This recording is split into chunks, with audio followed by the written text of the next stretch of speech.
इतना मैं एक मसले का जवाब दे देता हूँ। देखें, एक साहिब ने आज एक सवाल किया, मेरे एक वीडियो अपलोडेड है निकाह और तलाक के ताल्लुक से।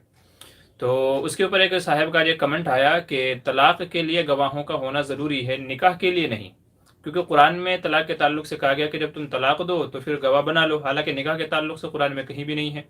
हालांकि उलमा मसला इसका उल्टा बताते हैं कि निकाह के वक्त गवाह ज़रूरी है, तलाक के वक्त नहीं। अगर कोई बंदा अकेले में तन्हाई में अपनी बीवी को तलाक दे दे तो तलाक हो जाती है। हालांकि कुरान ने तो दो गवाह बनाने की बात कही है। बहुत सारे लोग इसे गलत फहमी के अंदर मुब्तला हैं कि जब तक कि तलाक नहीं होती, जब तक कि गवाहों के सामने ना दी जाए, जब तक कि तलाक पर गवाह ना बनाए जाएं, तब तक के तलाक नहीं होती। याद रखिए कि ये लोगों की गलत फहमी है।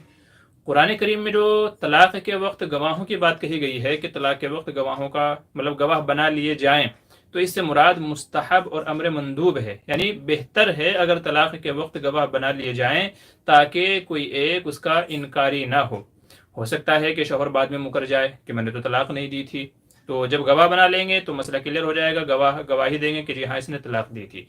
लेकिन अगर शौहर खुद इकरारी है, अगर शौहर खुद इकरारी है कि हाँ मैंने तलाक दी थी, तो फिर गवाहों की ज़रूरत नहीं है। दुनिया का कोई कानून ऐसा नहीं है कि जब मुजरिम खुद इकरार करे तो फिर भी उससे गवाह तलब किए जाएं, कोई ऐसा नहीं है। बल्कि आदमी का अपना इकरार ही काफ़ी होता है। अगर बंदा इकरार कर ले कि यह गुनाह मैंने किया है, ये जुर्म मैंने किया है, ये चीज़ मैंने की है, तो इसका इकरार ही काफ़ी माना जाता है, उससे गवाह तलब नहीं किए जाते। तो जब बंदा खुद इकरार कर ले कि जी मैंने ऐसा किया है, तो उसकी बात मोतबर मान ली जाती है, अब किसी की गवाहों की ज़रूरत नहीं है। लेकिन एहतियातन शरीयत ने कहा कि तलाक के वक्त भी गवाह बना लें तो बहुत अच्छी बात है, लेकिन ये ज़रूरी या वाजिब नहीं है कि अगर गवाह नहीं होंगे तो तलाक नहीं होगी, ऐसा नहीं है। बल्कि बगैर गवाहों के भी अकेला इनफिरादी, बहुत सारे लोग व्हाट्सएप पे वॉइस मैसेज में, टेक्स्ट मैसेज में, बहुत अलग अलग तरीके से लोग जो है तलाक देते हैं। याद रखिए कैसे भी तलाक दी जाए, जब शौहर ने तलाक दे दी है और वो उसका इकरारी है तो तलाक हो जाएगी। ठीक है, रह गई बात ये तलाक का, यहाँ जो गवाह बनाने को कहा गया है, मैंने कहा कि अमर मुस्तहब है, ये अमर मुस्तहब मामला है, ये वाजिब और लाजिम नहीं है। और ये ऐसा ही है जैसे कुरान करीम में कई सारे मामला के ताल्लुक से बताया गया है कि उस वक्त गवाह बना लेने चाहिए। जैसा कि या अय्युहल्लज़ीना आमनू इज़ा तदायनतुम बिदैनिन इला अजलिन मुसम्मन फक्तुबू। तो जब मामलात को लिखने की बात आई है तो वहाँ कहा गया कि बेहतर है व अशहिदू ज़वै अदलिन मिनकुम, कि दो गवाहों को बना लो अपने में से, इंसाफ पसंद आदमी को। तो जब कोई मामला करे तो गवाह बना लो।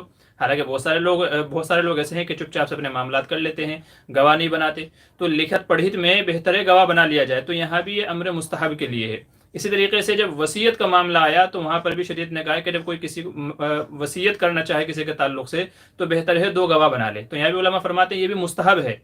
लेकिन अगर कोई गवाह ना बनाए और वसीयत कर दे सबके सामने तो वसीयत मुतबर हो जाती है।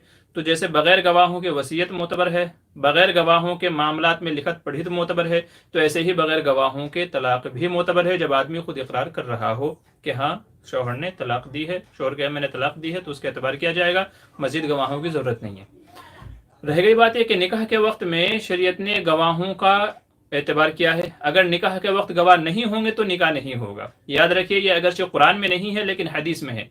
जैसे कुरान पर अमल किया जाना ज़रूरी है, तो ऐसे ही हदीस पर भी अमल किया जाना ज़रूरी है और हदीस पर भी अमल किया जाएगा। अल्लाह तबारक व तआला फरमाते हैं खुज़ू मा आताकुमुर रसूल फ़ख़ुज़ू व मा नहाकुम अन्हु फ़ंतहू। तो हुजूर जो बात बताते हैं उस पर अमल करना है, जिससे मना करते हैं उससे रुक जाना है। तो हदीस भी हुज्जत शरिया है और दलील है।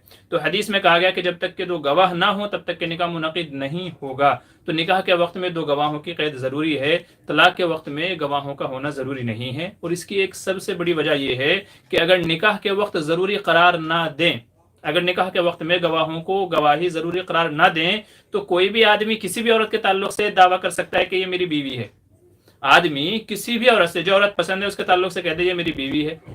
तो गवाहों की कैद इसलिए लगाई कि भाई अगर तुमने इससे निकाह किया या इसने भी तुमसे निकाह किया, चूंकि निकाह दोनों की रजामंदी से होता है, मियाँ बीवी की, लड़का लड़की की रजामंदी से निकाह होता है। तो अगर तुम दावा कर रहे हो कि वो औरत तुम्हारी बीवी है तो गवाह पेश करो।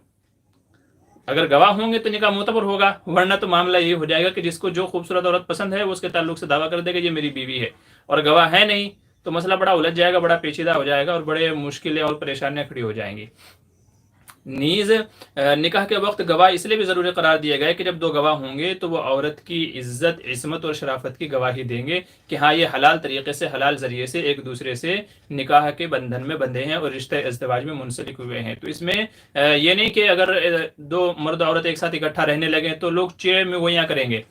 لوگ ان کے بارے میں باتیں کریں گے کہ ان کا رشتہ حلال ہے بھی کہ نہیں ہے، لیکن جب 2 گواہ آ کر کے گواہی دے دیں گے کہ نہیں ہمارے سامنے نکاح کیا ہے، تو ان کی عزت میں 4 چاند لگ جائیں گے اور لوگوں کی بولتیاں بند ہو جائیں گی. جبکہ طلاق کے مسئلے میں ایسا ہے ہی نہیں ہے. طلاق میں جب شوہر نے اقرار کر لیا تو بات ختم ہو گئی. بھائی جب میں خود کہہ رہا ہوں میں نے ایسا کیا ہے تو کسی گواہ کی ضرورت کیا ہے؟ ہاں اگر وہ انکار کرے تو پھر بیوی کے ذمہ لازم ہے کہ بھئی تم گواہ پیش کرو، جبکہ شوہر انکار کرتا ہو طلاق کے مسئلے میں. لیکن نکاح میں ایسا نہیں ہے. نیز نکاح میں کیا ہوتا ہے، ولیمہ ہوتا ہے، خطبہ ہوتا ہے اور بہت ساری چیزیں ہوتی ہیں. تو ان سب کی وجہ سے کہا گیا کہ 2 گواہ ہونے چاہیے.